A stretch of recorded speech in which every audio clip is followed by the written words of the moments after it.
Russia's recent showcase of captured Western military hardware near Moscow's Victory Museum is more than a mere display. It's a deliberate message to NATO, featuring an array of tanks and armored vehicles, including the prominently displayed US made M1 Abrams. The exhibition raises probing questions. How will NATO respond to this public challenge? What are the broader implications for military strategy and international relations as tensions continue to escalate? We will tell you all about it. Before that, if you're a fan of non-corporate monetary news and analysis, you've landed on the right YouTube channel. Okay, let's begin. Russian forces, not ones to shy away from a bit of show and tell, have apparently been taking their homework seriously, conducting through analysis of Western armored vehicles they've managed to get their hands on. The purpose? To enhance their own ammunition, making it adept at piercing through the increasingly sophisticated defenses of Western tanks like a hot knife through butter. The scoreboard looks quite impressive or troubling depending on where you stand. Russian forces have proudly neutralized 5 M1 Abrams tanks, with 3 going down in just a single week. The highlight reel moment? A Russian T-72B3 tank dispatching one of these with a single shot. Russian officials, possibly with a smirk, declared this as irrefutable proof of the Western armored vehicles' inferiority, cheekily branding them as empty tin cans. Adding to their collection, Russia boasts possession of not just tales of victory but actual hardware. German Leopard 2 tanks and US Bradley infantry fighting vehicles, all showcased in footage released by Moscow, as if to say, look what we found in our cereal box this morning. Oh, and in case you thought this was just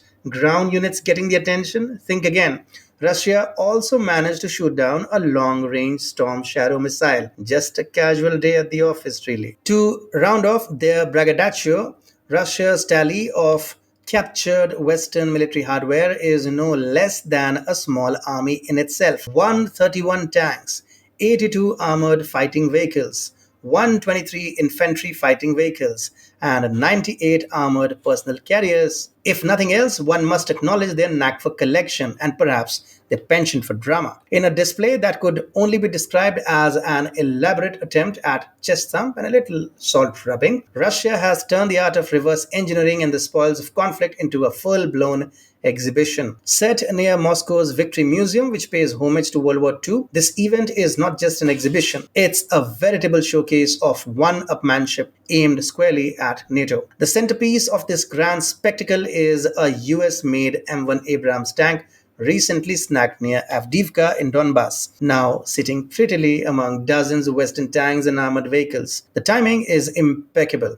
with the exhibition opening just before Victory Day, Russia's showy nod to its World War II triumphs, adding a layer of historical one-upmanship to the mix. The show kicked off on a Wednesday, adding a mundane twist to an otherwise dramatic display. It's set to run through May, featuring not just the Abrams, but also its cousin, the M1150 assault breacher vehicle, known for its mine-clearing prowess. The latter and Abrams were captured during an offensive near Berdichi, quite the coup for Russian forces, as highlighted by ministry clips of Abrams' tank ignominiously burning after a drone strike. The exhibition boasts a total of 32 trophy vehicles, including a German-made Leopard 2A6 tank and a smorgasbord of armored vehicles from the US, UK, and more. Each piece in this metal collection comes with a backstory of capture designed to diminish the reputation of Western military tech, with every plaque red. Beyond the heavy machinery, the show also parades an array of NATO-made small arms, engineering equipment, and even Ukrainian drones and communication systems, split into thematic areas. Visitors can stroll through and learn not just the combat capabilities of these Western weapons, but also the tales of how they were captured,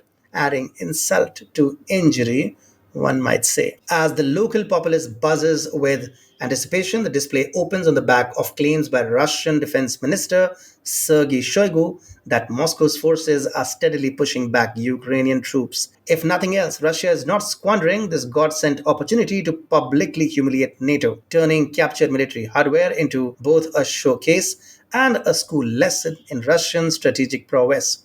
Quite the public relations move, if there ever was one.